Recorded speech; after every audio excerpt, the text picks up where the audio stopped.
Australia की big bash league में नए साल के पहले ही दिन एक कैच पर कंट्रोवर्सी हो गई। ब्रिस्बेन हीट और सिडनी सिक्सर्स के बीच मैच हुआ। 19वें ओवर की दूसरी बॉल पर सिक्सर्स टीम के जॉर्डन सिल्क ने एक्स्ट्रा कवर की ओर हवा में शॉट खेला, जहां हिट टीम के माइकल नेसर ने 3 प्रयास में अद्भुत कैच पकड़ लिया। इसी कैच पर अब कंट्रोवर्सी होने लगी है।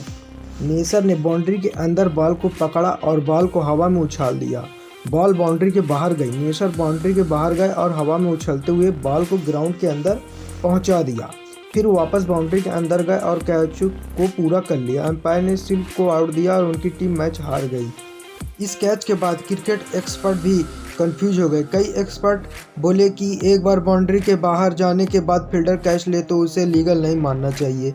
वहीं कईयों ने इस कैच को लीगल माना। आगे खबर में हम जानेंगे कि इस तरह के कैच पर आईसीसी का आधिकारिक नियम क्या कहता है।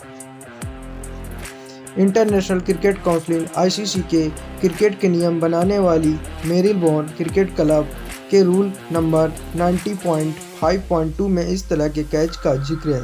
इसके अनुसार कैच लेते वक्त बॉल को पहली बार छूते समय फील्डर के पैर बाउंड्री के अंदर होने चाहिए। फिर कैच पूरा करते वक्त भी फील्डर के पैर बाउंड्री के अंदर ही होना चाहिए।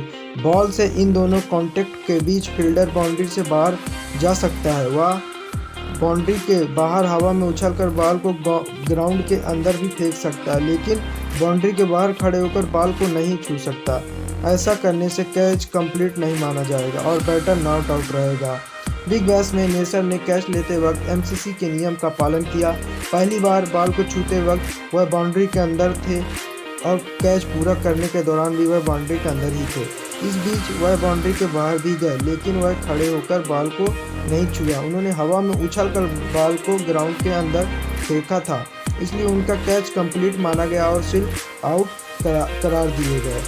कई एक्सपर्ट तो इस बात पर भी बहस करते हैं कि अगर फील्डर बाउंड्री के बाहर जाकर कैच ले सकता है तो उसे शॉट लगाने से पहले ही बाहर खड़ा क्यों नहीं कर देते, जिसका जिक्र भी एमसीसी के रूल नंबर 90.5.2 में ही है।